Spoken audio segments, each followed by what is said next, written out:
A gente vem falando ao longo do BG sobre a segunda fase da Operação Alcatraz, um detalhe muito complicado na história catarinense, mais um de tantos outros que já enfrentamos em 2020. Agora, a gente vai conferir a reportagem completa do Oswaldo Sagaz, que viu em detalhes, desde cedo, todo o esquema e como funcionava essa corrupção, essa lavagem de dinheiro, agora esclarecida ainda mais pela Polícia Federal. Vamos ver.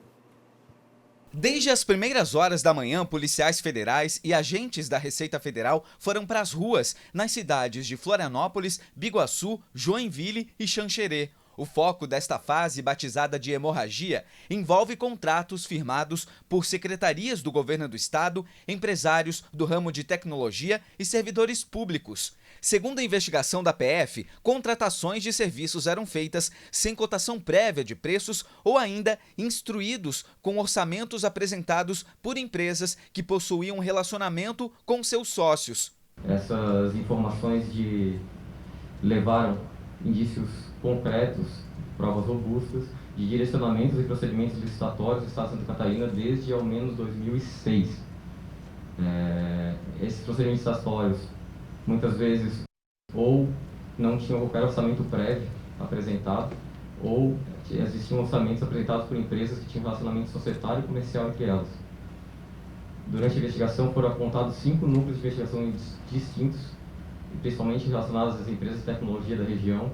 O volume de recurso total pago pelo Estado de Santa Catarina nessas empresas ultrapassou 600 milhões de reais. Segundo a Polícia Federal, nos contratos com as empresas de TI, o esquema funcionava da seguinte maneira: dos valores recebidos, as 3 empresas contratadas pelo governo do estado transferiram aproximadamente 10 milhões de reais para uma empresa de fachada. Na sequência, era feita a distribuição de recursos como se fosse lucro para familiares de agentes públicos envolvidos no esquema.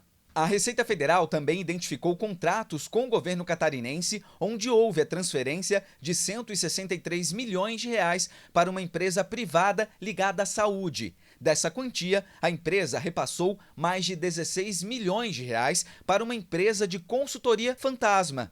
12 milhões de reais em espécie teriam sido repassados aos operadores do esquema. São robustos também os elementos de diversos crimes graves, fraudes em licitações, possíveis crimes de peculato, lavagem de dinheiro, corrupção, organização criminosa. Os elementos são bastante robustos já até esse momento, e levaram ao deferimento por parte da Justiça Federal de todas essas medidas que estão sendo cumpridas nesse momento.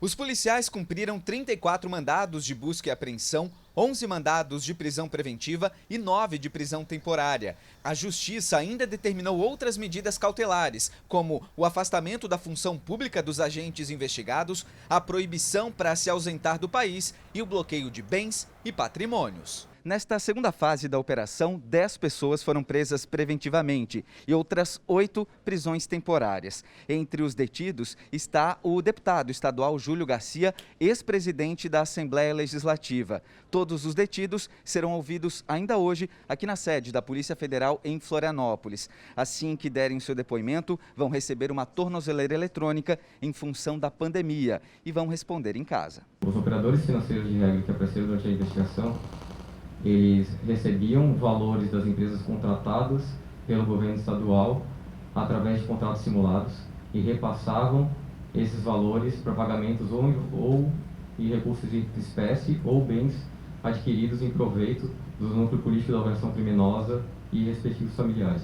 A primeira fase da Operação Alcatraz foi deflagrada em maio de 2019. O objetivo era combater fraudes a licitações e desvio de recursos públicos ligados a contratos de prestação de serviço de mão de obra terceirizada e do ramo de tecnologia. De lá para cá, a Polícia Federal descobriu outras irregularidades em contratos na gestão pública do governo de Santa Catarina. Segundo a Polícia Federal, nesta fase da operação, a colaboração premiada de um dos investigados foi fundamental para comprovar as fraudes que aconteciam em contratos firmados junto às secretarias de administração e de saúde. Fizemos essa negociação de colaboração premiada e ela, sem conhecer a existência da investigação que estava em curso, ela forneceu elementos que se encaixavam perfeitamente em tudo que estava sendo investigado.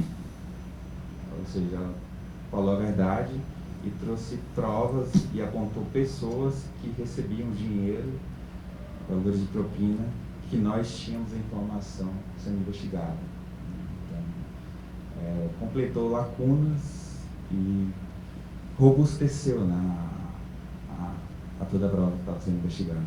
A Polícia Federal afirma ter identificado pagamentos irregulares que ultrapassam 500 milhões de reais. A Receita Federal e o Ministério Público Federal deram apoio às investigações.